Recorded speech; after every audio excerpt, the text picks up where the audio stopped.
Kecelakaan beruntun yang melibatkan 7 kendaraan terjadi di kawasan pintu masuk Pelabuhan Semayang, Kelurahan Perapatan, Kecamatan Balikpapan Kota, Kamis dini hari.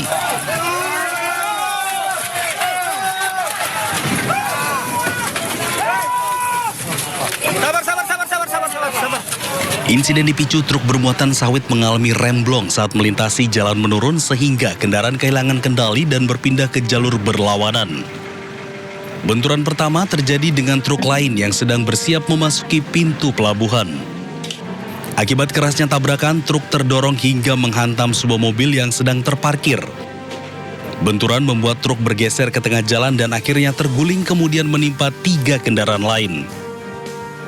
Akibat kejadian, 7 mobil dan 3 sepeda motor mengalami kerusakan parah. Sementara pengemudi truk mengalami luka berat di bagian kaki.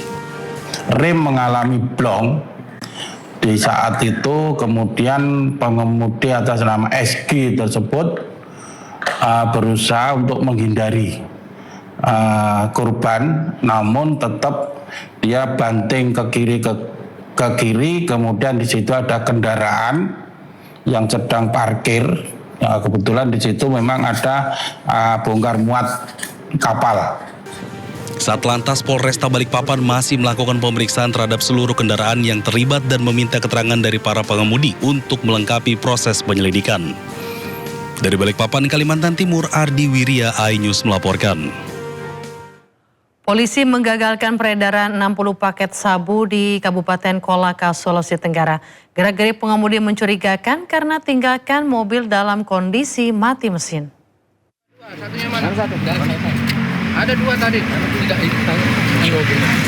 satunya mana? Ada.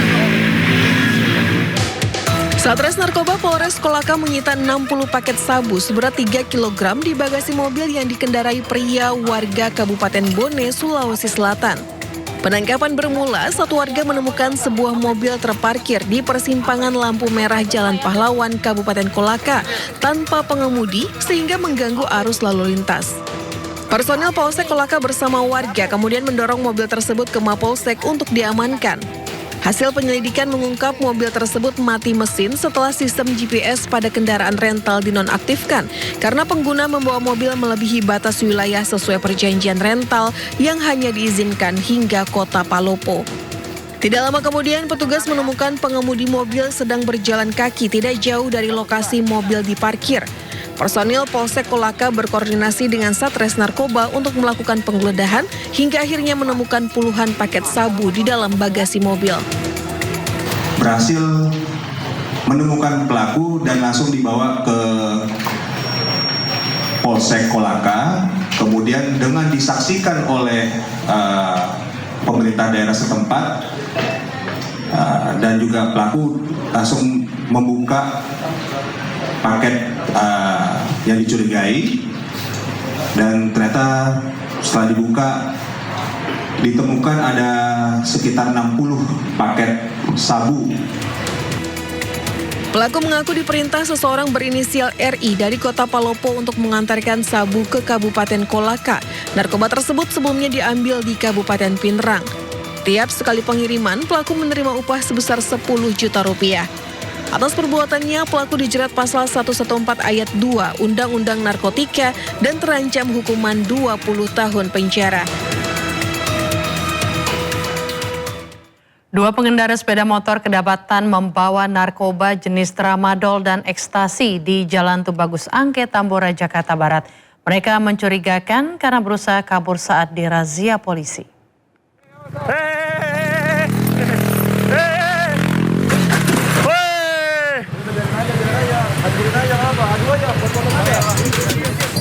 Dua pengendara sepeda motor hendak kabur saat anggota Polsek Tambora menggelar razia di Jalan Tubagus Angke, Jakarta Barat.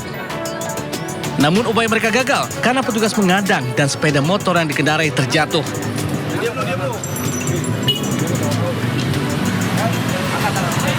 Curiga dengan gerak-gerik yang mencurigakan, polisi kemudian menggeledah keduanya. Dari dalam tas mereka, polisi mendapati sejumlah butir obat keras jenis tramadol dan Inex. 2 pemuda ini kemudian diborgol dan langsung digelandang ke Polsek Tambora. Dalam razia ini, polisi juga mengamankan 9 sepeda motor tanpa memiliki surat kendaraan. Dari Jakarta, Miftahul Gani, iNews melaporkan. Sidang kasus dugaan pembunuhan terhadap seorang debt collector di kawasan Taman Makam Kalibata berakhir ricuh. Tim penasihat hukum terdakwa mengaku menjadi korban intimidasi dan dugaan pengeroyokan usai persidangan. Kericuhan yang sebelumnya dipicu ketegangan saat pemeriksaan saksi berlanjut hingga keluar ruang sidang. Masa mengepung tim kuasa hukum terdakwa dan aksi saling dorong pun tak terhindarkan. Untuk mencegah bentrokan semakin meluas, aparat kepolisian bersama petugas pengamanan pengadilan membentuk pagar betis dan mengevakuasi tim penasihat hukum dari lokasi persidangan. Situasi akhirnya berhasil dikendalikan. Tim penasihat hukum terdakwa menyatakan akan melaporkan insiden tersebut ke Polda Metro Jaya atas dugaan pengeroyokan dan intimidasi yang mereka alami usai sidang.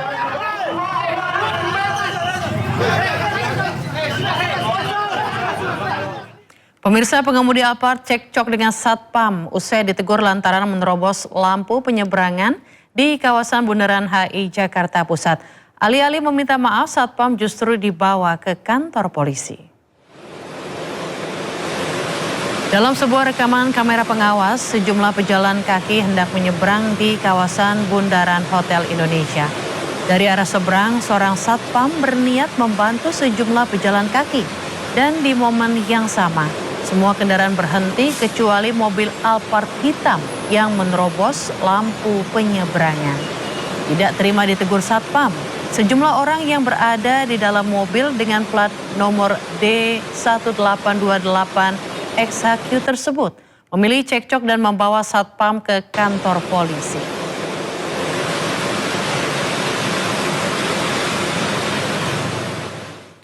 Ya, pengakuan soal sudah ada perdamaian di kasus Bundaran HI itu ternyata ada bantahan. Satpam Victor Hareva mengaku sempat ditunjukkan KTA pelaku dan ditegur tak ada hak untuk menyetop mobil Alphard hitam tersebut dan mengancam akan menghubungi vendor untuk memecatnya.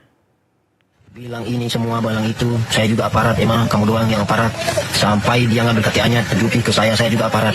Setelah kepala posponnya datang, kami duduk di dalam, dan setelah saya sudah memberitahu kronologinya, dan kepala posponnya menyampaikan ke saya, kamu salah, kamu tidak ada hak untuk memukul kaca mobil. Nah, setelah kepala pospolnya bilang tersebut, orang tersebut yang 3 orang menanyakan vendor saya, dan akan ke vendor saya segera untuk saya dikeluarkan atau dipecat. Karena saya tidak ada jalan keluar, saya salaman kepada beliau dan bersujud minta maaf, saya salah, saya akan jadikan pengalaman saya, pedoman saya untuk kedepannya. Nah, setelah itu mereka mau keluar di pintu pospol. Padahal saya sudah salaman 2 kali ke mereka. Kerak baju saya ini diangkat sama supirnya, gini di atas sambil ngomong di hadapan saya, "Woi, jangan kayak preman di sini, kamu kerja yang benar aja, datang ke saya." Tim penasihat hukum dari Saudara Vicol atau Saudara FH, ya, security di Bundaran HI yang beberapa waktu lalu ya mengalami intimidasi dari pengendara mobil Alphard yang menerobos lampu merah.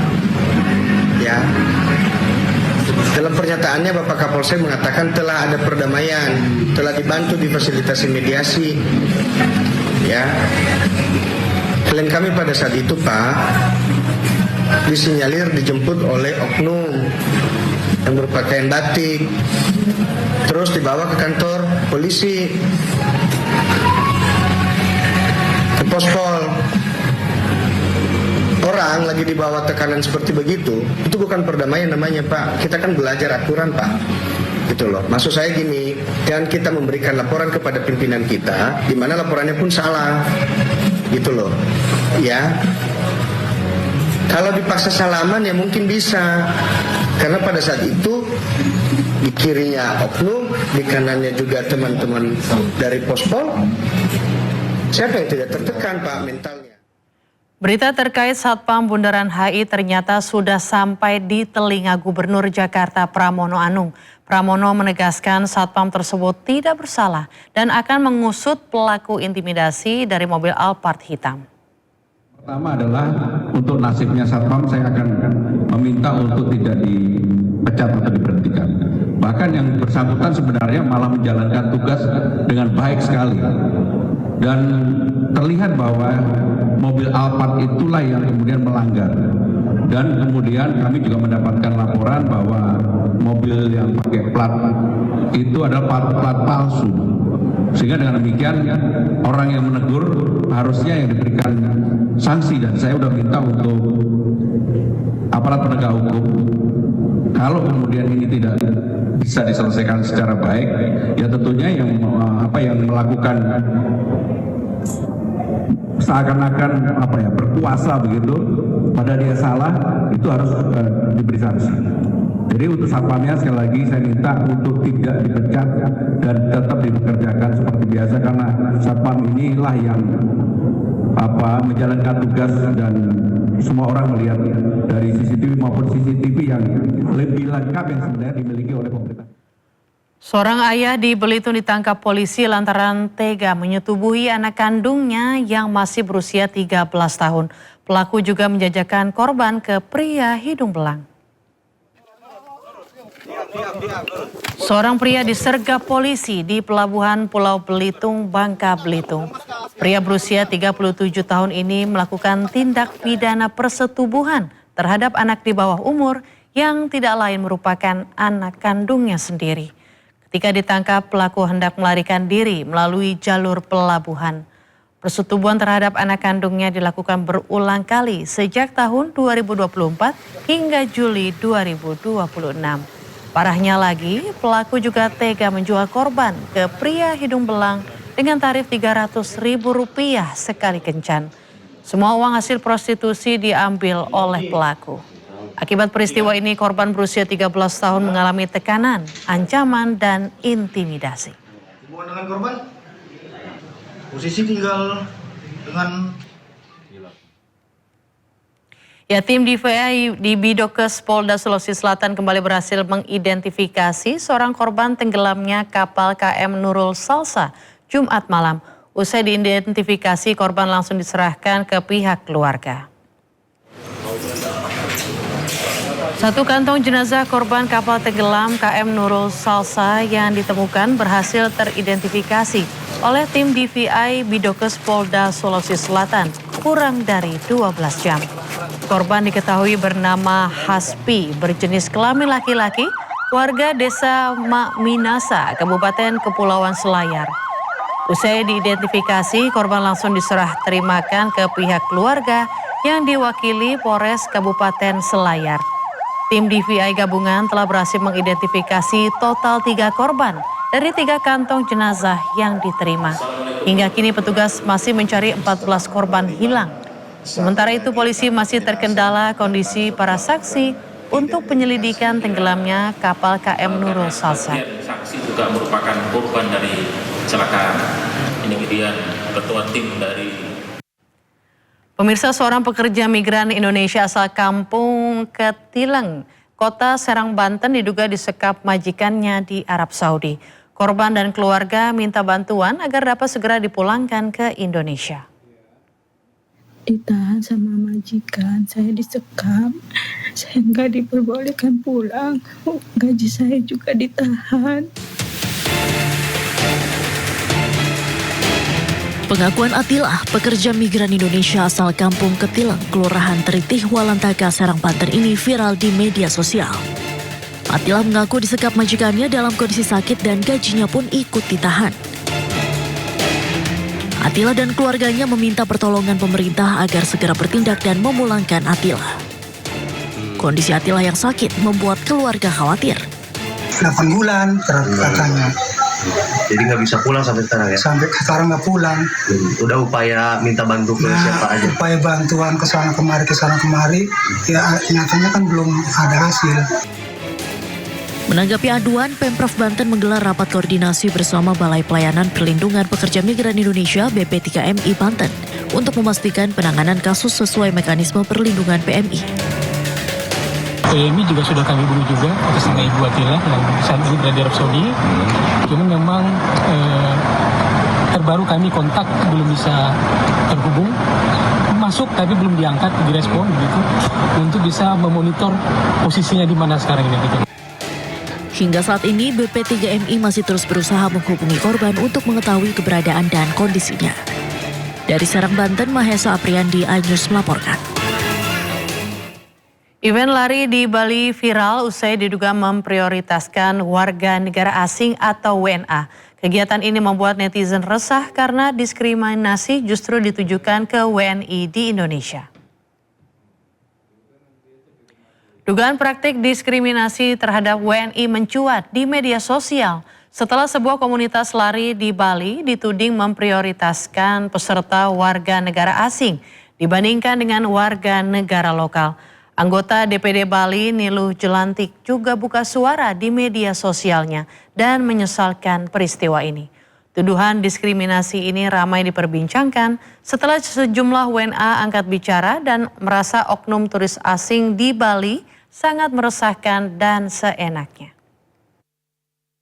Lari di Bali yang melarang orang Indonesia untuk bergabung. Aku Josh Belari. And I'm Jack Ahern, and we're making this video because it's time to stand up for what's right. Udah terlalu lama, sebagian orang asing datang ke Indonesia, bikin klub lari yang menguasai seluruh jalan, bikin macet, dan mendiskriminasi orang lokal. How do you come to someone else's country and then think you have the right to do that? Sudah waktunya kita membela orang-orang Indonesia yang kita cintai. Karena ini menambah stigma bahwa semua bule itu bodoh dan racist. Dan aku gak mau itu terjadi. Indonesia, we love you and thank you for being so welcoming to us. Orang Indonesia, kalian termasuk orang-orang paling ramah dan paling baik di dunia ini. Kalau aku punya klub lari, semua orang bisa ikut. Entourage Bali, fix your shit or get out. Senator Republik Indonesia, dengan ini kami meminta kepada pihak Imigrasi Bali dan juga Kepolisian Provinsi Bali, Polda Bali, agar dapat menindaklanjuti laporan kami terkait dengan dugaan diskriminasi oleh WNA dan juga kegiatan-kegiatan yang diduga tidak berizin. Video terlampir. Dan kepada para WNA ataupun foreigners yang tidak menerima keanggotaan warga negara Indonesia, kalian melakukannya di Bali, kalian melakukannya di Indonesia. Ini adalah tanah air kami. So, we're gonna keep an eye on you, ya. Pemirsa, ratusan peserta aksi menggelar unjuk rasa di depan Gedung Kejaksaan Agung Republik Indonesia di Jakarta. Masa mendesak agar dugaan yang dikaitkan dengan mantan Jaksa Agung Muda Tindak Pidana Khusus Febri Adriansyah diproses sesuai dengan hukum. Gerakan aksi Koalisi Masyarakat Sipil dan Front Perlawanan Rakyat memadati kawasan depan Gedung Kejaksaan Agung. Masa membawa spanduk dan poster tuntutan serta melakukan atraksi teatrikal dan pelemparan tikus sebagai aksi simbolik. Dalam orasinya, masa mendesak agar dugaan kasus yang mereka soroti ditangani secara transparan dan independen. Mereka juga menyatakan akan terus mengawal kasus tersebut dan menggelar aksi lanjutan jika tuntutan tidak mendapat atensi. Kita mengharap agar Kejaksaan Agung dapat menegakkan hukum secara adil, transparan, dan tanpa pandang bulu. Dan kita akan ketahui bersama bahwasanya tersangka merupakan Jampitsus kemarin. Nah, semoga jabatan yang kemarin tidak mempengaruhi tindakan hukum yang berlaku saat ini. Kejaksaan Agung resmi menahan ex-Jampitsus Febri Adriansyah setelah menjalani pemeriksaan sebagai tersangka sejak Jumat siang. Mantan Jaksa Agung Muda Tindak Pidana Khusus atau Jampitsus Febri Adriansyah resmi ditahan penyidik Kejaksaan Agung Jumat malam. Febri ditahan atas dugaan kasus korupsi dan tindak pidana pencucian uang kasus Asabri. Namun berbeda dengan tahanan korupsi lainnya, ex-Jampitsus Febri Adriansyah digiring menuju mobil tahanan tanpa diborgol dan mengenakan rompi tahanan. Febri mengaku keberatan atas penahanan dirinya. Menurutnya penyidik harus mengkonfirmasi alat bukti sebelum dilakukan penahanan. Febri akan menjalani penahanan selama 20 hari di rutan KPK. Hari ini saya sudah diperiksa sebagai tersangka. Santai. Jangan dorong. Jangan dorong. Dan dilakukan penahanan. Jangan dorong. Saya sudah diskusi dengan jaksa pemeriksa. Ini dorong ini. Saya sudah diskusi dengan jaksa pemeriksa, ya, bahwa alat bukti yang diajukan masih perlu didalami atau dikonfirmasi. Jangan didorong dong. Sehingga menurut saya ini belum cukup untuk dilakukan penahanan. Di Gedung Bundar tidak pernah seperti ini. Semua alat bukti harus dikonfirmasi dan diperdalam dulu. Dan berkali-kali dilakukan expose, baru kita yakin bahwa ini tidak zolim, sehingga kita tetapkan tersangka, dan barulah kita melakukan penahanan.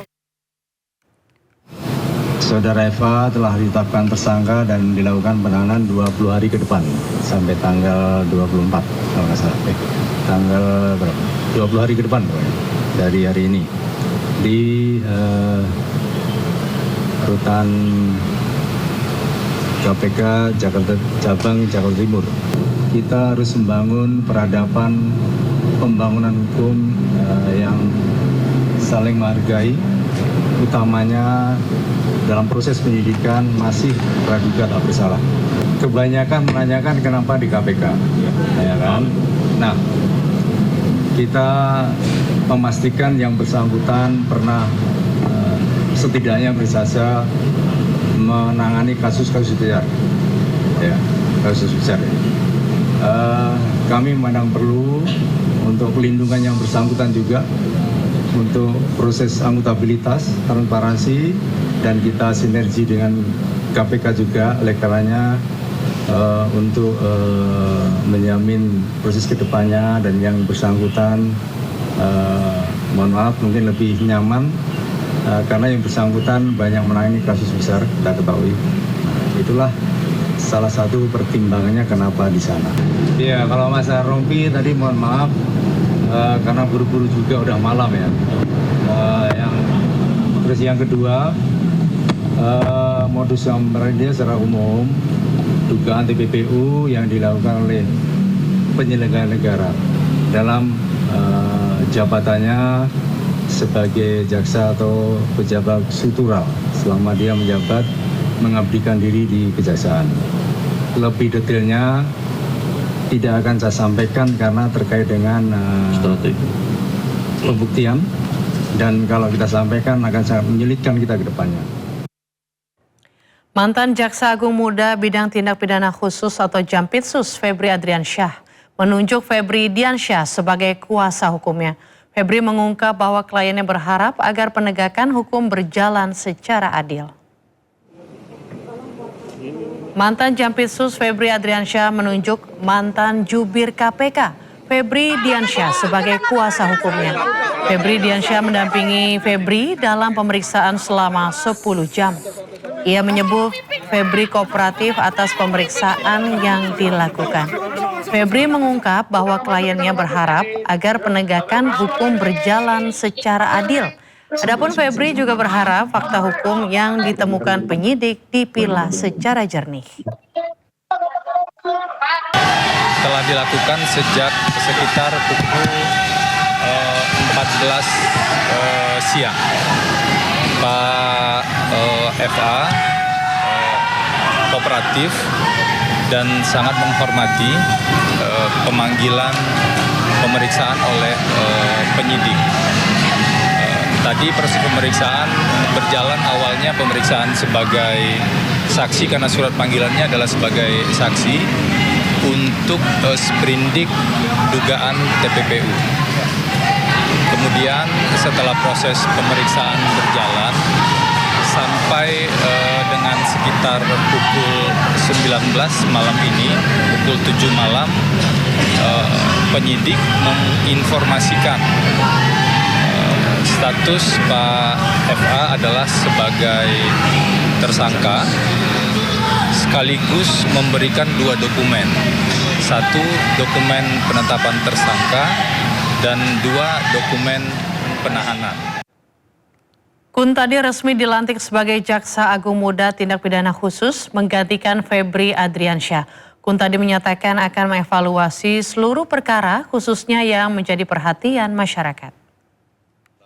Bapak Jaksa Agung tadi dalam kegiatan pelantikan ada dua hal yang saya garis bawahi adalah lakukan konsolidasi baik ke dalam maupun keluar dan melakukan evaluasi terkait dengan seluruh penanganan perkara termasuk perkara-perkara yang menarik perhatian masyarakat dan perkara yang dinilai cukup besar, dan itu akan menjadi prioritas saya dalam rangka untuk menuntaskan termasuk juga percepatan.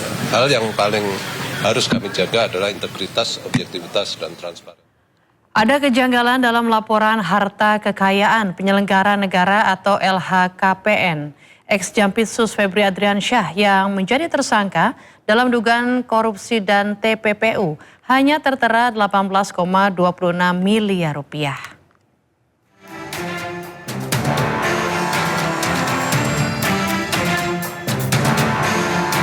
Setelah ex-Jampitsus Febri Adriansyah ditetapkan sebagai tersangka dugaan korupsi dan tindak pidana pencucian uang, laporan harta kekayaannya sebagai penyelenggara negara turut disorot. Febri Adriansyah melaporkan harta kekayaannya per 31 Desember 2025.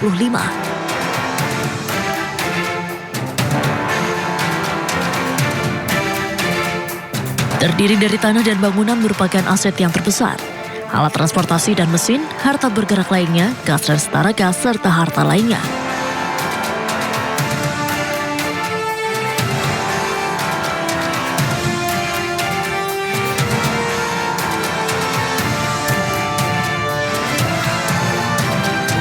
Febri tidak punya utang sehingga total harta yang dilaporkan hanya 18,26 miliar rupiah.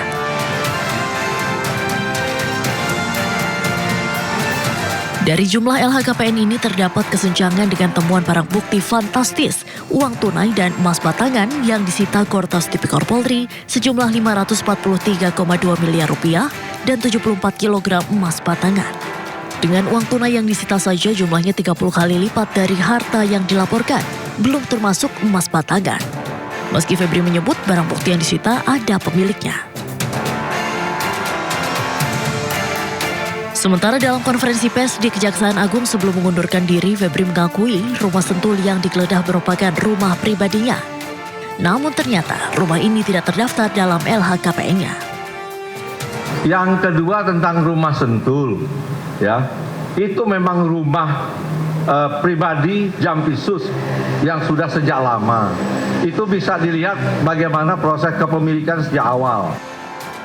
Pada pelaporan berkala terdapat kenaikan kekayaan setelah menjabat sebagai Jampitsus dari tahun 2022 sebesar 6,3 miliar rupiah menjadi 18,26 miliar rupiah di 2023. Namun tahun 2024 dan 2025 hartanya tidak terdapat perubahan, tetap 18,26 miliar rupiah. Dari Jakarta, Tim Liputan News melaporkan. Aktor Dude Herlino menyerahkan uang honor sebesar 5,25 miliar rupiah yang diterimanya sebagai brand ambasador PT Dana Syariah Indonesia ke penyidik di Tipeksus Barreskrim Polri. Alhamdulillah, bersyukur bisa. Uang sebesar 5,25 miliar rupiah itu disita sebagai barang bukti dalam penyidikan kasus dugaan penipuan yang menjerat perusahaan Dana Syariah Indonesia. Uang tersebut merupakan honor untuk Dude Herlino sebagai brand ambasador sejak tahun 2022 sampai 2025. Terakhir yang mesti dikawal, alhamdulillah bersyukur bisa memberikan kontribusi lah, ya, kontribusi dan juga menunjukkan rasa empati gitu ya. Paling itu buat saya. Ya mudah-mudahan nanti korban-korban ini bisa mendapatkan hak mereka yang paling penting untuk saya, bisa mendapatkan hak mereka sepenuhnya dengan sesuai aturan hukum.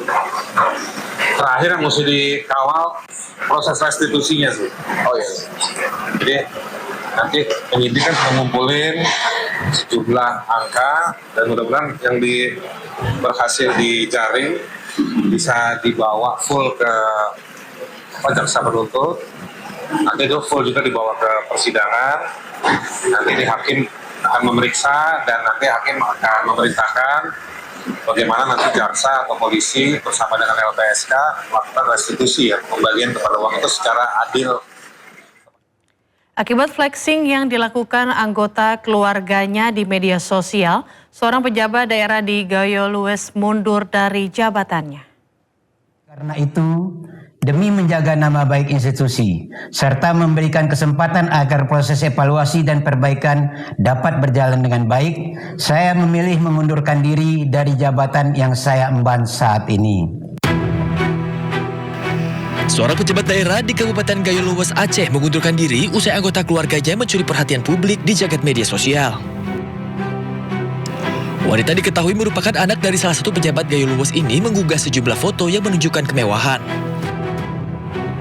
Saya yang bertanda tangan di bawah ini, nama Dr. Nevi Rizal MKes MH, jabatan Asisten Pemerintahan Keistimewaan Aceh dan Kesra.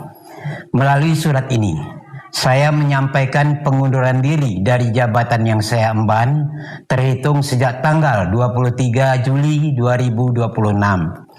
Keputusan ini saya ambil dengan penuh kesadaran dan tanggung jawab akibat munculnya perhatian publik terkait perilaku anggota keluarga saya yang menimbulkan polemik dan telah mempengaruhi kepercayaan masyarakat. Ini bukan pertama kalinya terjadi. Anggota keluarga pejabat yang memamerkan kemewahan atau flexing di media sosial berujung membawa karir pejabat terkait berakhir. Dilansir dari laman Instagram @dea.aa, putri pejabat pemerintahan ini memamerkan gaya hidup mewahnya serta sejumlah tangkapan layar yang sekaligus menyeret nama Dr. Nevi Rizal. Postingan yang beredar di media sosial ini membuat geram warganet di kolom komentar. Bahkan Dea terlihat sempat menanggapi komentar warganet dengan foto dan tulisan bernada angku sebelum akhirnya menutup laman Instagramnya.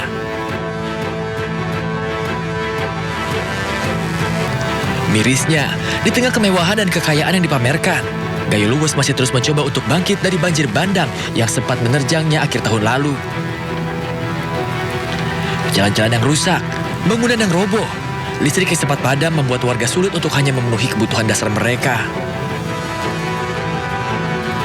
Di saat rakyat berusaha bertahan, ada pejabat yang justru mempertontonkan kemewahan.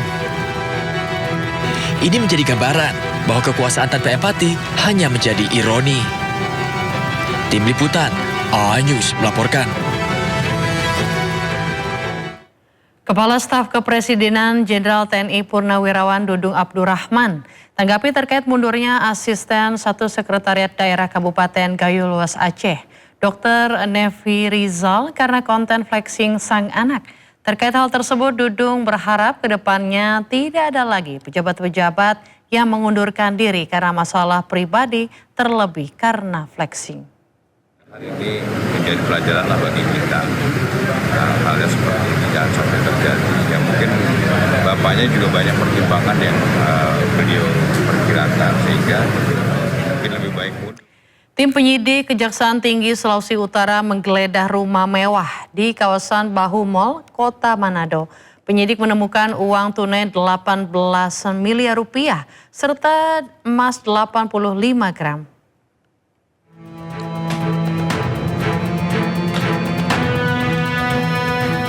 Tim penyidik Kejaksaan Tinggi Sulawesi Utara menemukan tumpukan uang dan emas di sebuah rumah mewah yang diduga milik pengusaha JA di kawasan Kompleks Bahu Mall, Kota Manado.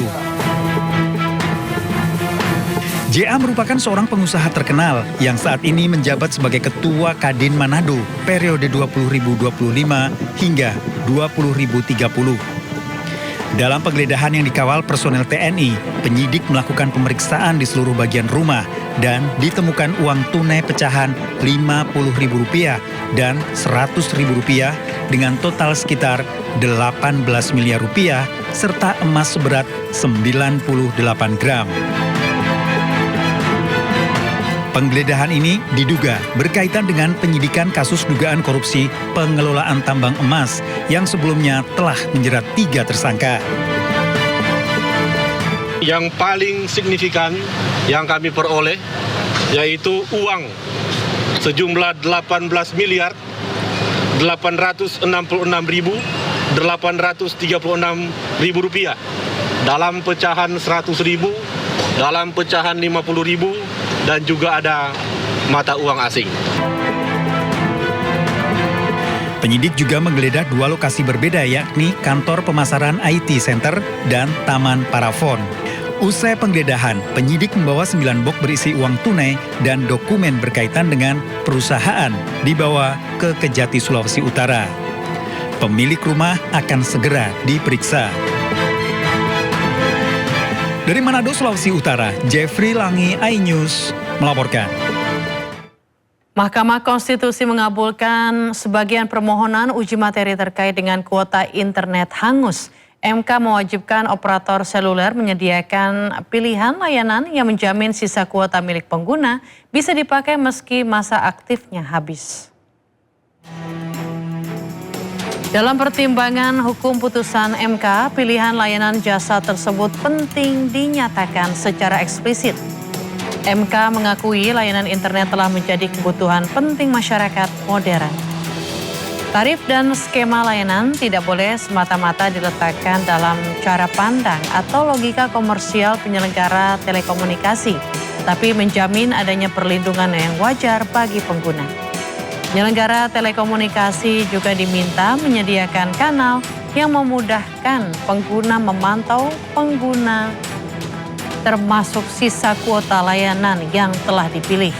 Sisa kuota yang belum digunakan tetap memiliki nilai ekonomi karena pengguna telah membayar demi memperoleh akses layanan dalam volume tertentu. Amar putusan mengadili 1. Mengabulkan permohonan para pemohon untuk sebagian. 2. Menyatakan pasal 28 ayat 1 dalam pasal 71 Angka 2 lampiran Undang-Undang Nomor 6 Tahun 2023 tentang penetapan peraturan pemerintah pengganti Undang-Undang Nomor 2 Tahun 2022 tentang Cipta Kerja menjadi Undang-Undang Lembaran Negara Republik Indonesia Tahun 2023 Nomor 41 tambahan Lembaran Negara Indonesia Nomor 6856 bertentangan dengan Undang-Undang Dasar Negara Republik Indonesia tahun 1945 dan tidak mempunyai kekuatan hukum mengikat secara bersyarat sepanjang tidak dimaknai besaran tarif penyelenggaraan jaringan telekomunikasi dan atau penyelenggaraan jasa telekomunikasi ditetapkan oleh penyelenggara jaringan telekomunikasi dan atau jasa telekomunikasi berdasarkan formula yang ditetapkan oleh pemerintah pusat dengan kewajiban menyediakan pilihan layanan jasa telekomunikasi yang menjamin sisa kuota milik pengguna jasa telekomunikasi tetap aktif dan dapat digunakan. 3. Memerintahkan pemuatan putusan ini dalam Berita Negara Republik Indonesia sebagaimana mestinya. 4. Menolak permohonan para pemohon untuk selain MNC Life menjalin kerjasama strategis dengan Indo Koperasi Kredit atau Inkopdit dan PT Pialang Asuransi Nasional Daperma Indonesia atau Pandai untuk memperluas akses perlindungan asuransi jiwa bagi anggota koperasi kredit di Indonesia. Melalui kerjasama ini ketiga pihak yakin dapat menghadirkan solusi perlindungan yang mudah dipahami sesuai dengan kebutuhan anggota koperasi kredit di Indonesia. Untuk memperluas akses perlindungan asuransi jiwa bagi anggota koperasi kredit di Indonesia, PT MNC Life Assurance atau MNC Life menjalin kerjasama strategis dengan Indo Koperasi Kredit atau Inkopdit dan PT Pialang Asuransi Nasional Daperma Indonesia atau Pandai. Kesepakatan tersebut ditandai di MNC Bank Tower oleh Direktur MNC Life Ludin Marudut Panjaitan, Ketua Umum Inkopdit Wara Sabon Dominikus dan Direktur Utama Pandai Samsudin. Melalui kerjasama ini, ketiga pihak menggabungkan kekuatan masing-masing, yakni MNC Life sebagai penyedia asuransi jiwa, Inkopdit dengan jaringan koperasi kreditnya, serta Pandai sebagai pialang asuransi dan konsultan. MNC Life ingin memperluas akses perlindungan asuransi jiwa bagi anggota koperasi di seluruh Indonesia. Kami berharap kerjasama ini dapat memberikan rasa aman bagi anggota dan keluarganya, sekaligus mendorong kesadaran bahwa perlindungan finansial merupakan bagian penting dari perencanaan masa depan. Sinergi tersebut ditujukan untuk menghadirkan solusi perlindungan yang mudah dipahami sesuai kebutuhan anggota koperasi kredit, sekaligus memperkuat pengembangan program, layanan, serta edukasi mengenai manfaat asuransi. Ini adalah suatu momen dan event yang penting dan luar biasa untuk keberlanjutan dan pengembangan gerakan koperasi kredit Indonesia. Sesuai dengan tujuan di awal yaitu untuk mensejahterakan anggota. sehingga anggota-anggota kami yang kurang lebih 4,5 juta di seluruh Indonesia ini dapat terlayani dengan baik dan kesejahteraannya semakin meningkat. Gitu, Pak. Kedepan, MNC Life, Inkopdit, dan Pandai akan menyusun program serta mekanisme layanan yang mengedepankan kemudahan, transparansi, dan kepatuhan terhadap ketentuan yang berlaku. Dari Jakarta, Raharjo Padmo, iNews melaporkan. Pemirsa, kebakaran hebat melanda sebuah toko di Kuala Lumpur, Malaysia. Kebakaran dipicu oleh 2.000 tabung gas portable.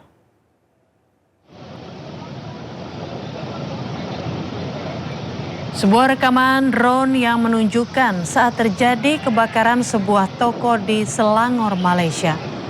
Besarnya kobaran api membuat pemadam kebakaran mengerahkan 135 personel ke lokasi kebakaran. Berdasarkan keterangan dari petugas pemadam kebakaran, ledakan sempat terdengar beberapa kali dari sumber api. Dugaan sementara kobaran api semakin diperparah oleh 2.000 tabung gas yang berada di dalam toko tersebut. Hingga berita ini tayangkan belum diketahui apakah ada korban jiwa dalam insiden tersebut.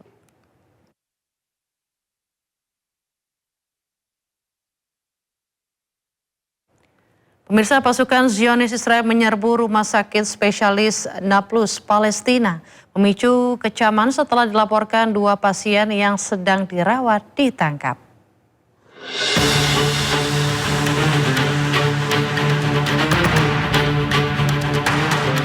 Suasana mencekam menyelimuti rumah sakit spesialis Nablus di tepi barat Palestina. Rekaman video menunjukkan tentara Zionis Israel dengan bersenjata lengkap menyusuri lorong-lorong rumah sakit. Sementara pasien, keluarga pasien, dan tenaga medis dipaksa tiarap dengan tangan di atas kepala. Pasukan Israel melancarkan penggerebekan bersenjata ke dalam fasilitas kesehatan tersebut. Operasi ini berakhir dengan penangkapan 2 orang bersaudara yang berada di dalam rumah sakit.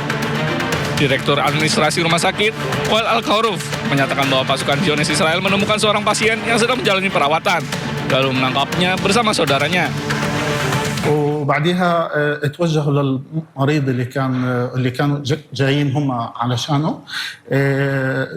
اخذوه وفكوا الاجهزه عنه وبعديها اخذوا اخوه انه هو كمرافقه اللي كان موجود اخذوهم الاثنين وصادروا كمان الكاميرات اللي عندنا انه كدي في ار وحاولوا انهم يفوتوا حتى على اقسام الاداره في الكامل وتفتيشها في الكامل وكان التعامل بطريقه وحشيه بحيث انه لم يحترموا حرمه انه كمستشفى او حرمه انت عارف بتكون انه كهيئه انسانيه انه كمستشفى بتكون يعني هيئه انسانيه ما تم التعامل معها بكل احترام. Kementerian Luar Negeri Palestina mengutuk atas penggerebekan bersenjata Zionis Israel ke dalam rumah sakit tersebut. Sementara itu, sekelompok pemukim Israel membakar permukiman warga Palestina di Desa Sura Barat Daya Nablus, tepi barat. 6 rumah dan 5 kendaraan dilaporkan terbakar akibat serangan ini. Kebakaran melanda permukiman warga Palestina di Desa Sura, Barat Daya, Kota Nablus, tepi barat. Warga bersama petugas penyelamat berjibaku memadamkan api yang menghanguskan rumah, kendaraan, serta lahan pertanian. Seorang militer Israel juga terlihat berada di sekitar lokasi. Puluhan pemukim Israel memasuki Desa Sura dari arah barat, kemudian menganiaya sedikitnya 3 warga, serta membakar 6 rumah, 5 kendaraan, dan lahan pertanian. Seorang pria berusia 74 tahun juga dilaporkan terluka akibat serpihan peluru setelah kendaraan yang ditumpanginya juga menjadi sasaran tembakan pasukan Israel.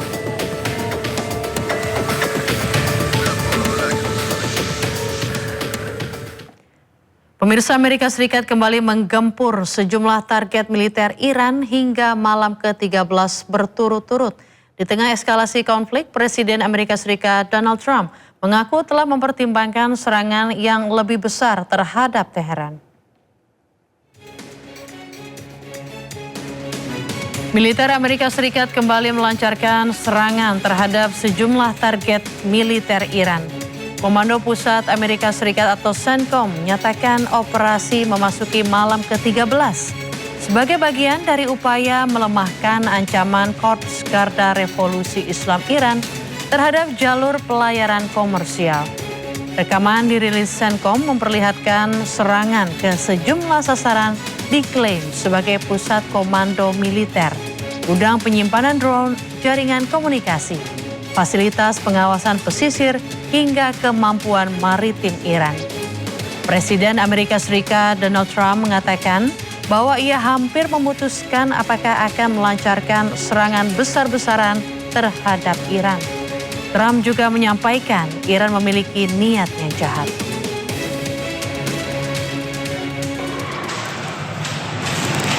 Konflik kembali memanas setelah kesepakatan sementara yang dimediasi Pakistan pada Juni lalu runtuh.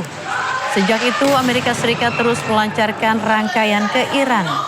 Sementara Teheran membalas dengan menyerang aset-aset Amerika Serikat di kawasan Teluk.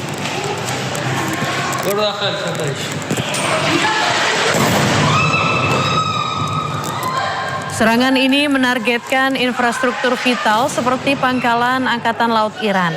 Serangan Amerika Serikat memicu ledakan besar beruntun dan membuat sejumlah warga yang tinggal di kawasan Bandar Abbas ketakutan dan panik. Tegangan ini memicu peningkatan resiko pelayaran internasional serta lonjakan harga minyak global.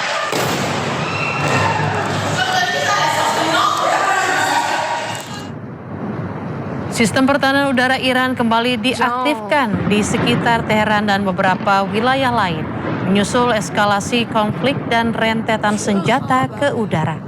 Ketegangan ini dipicu oleh konfrontasi militer dengan Amerika Serikat di Selat Hormuz. Iran kembali meluncurkan serangan tanpa henti ke pangkalan Amerika Serikat di kawasan Timur Tengah. Serangan ini melibatkan 3 rudal canggih milik Iran, salah satunya rudal Emad dan Khaybar Shekan. Pasukan Garda Revolusi Iran meluncurkan rudal dan drone ke pangkalan Amerika Serikat di Timur Tengah. Serangan ini melibatkan rudal Emad, Khaybar Shekan, Zulfacar dan Fatah. Selain itu, serangan ini juga dilakukan bersama dengan drone Shahed dalam gelombang ke-26. Konflik kembali memanas setelah kesepakatan sementara di mediasi Pakistan pada Juni lalu runtuh.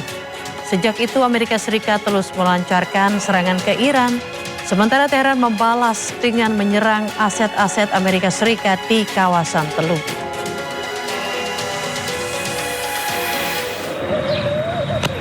Pencegatan rudal terlihat di langit di atas kota Zarqa, Yordania pada Jumat pagi. Rekaman video menunjukkan rudal pencegat diluncurkan dari darat dan asap dari serangan tersebut. Militer Iran meluncurkan rudal dan drone yang menargetkan pangkalan militer Amerika di Yordania dan Bahrain.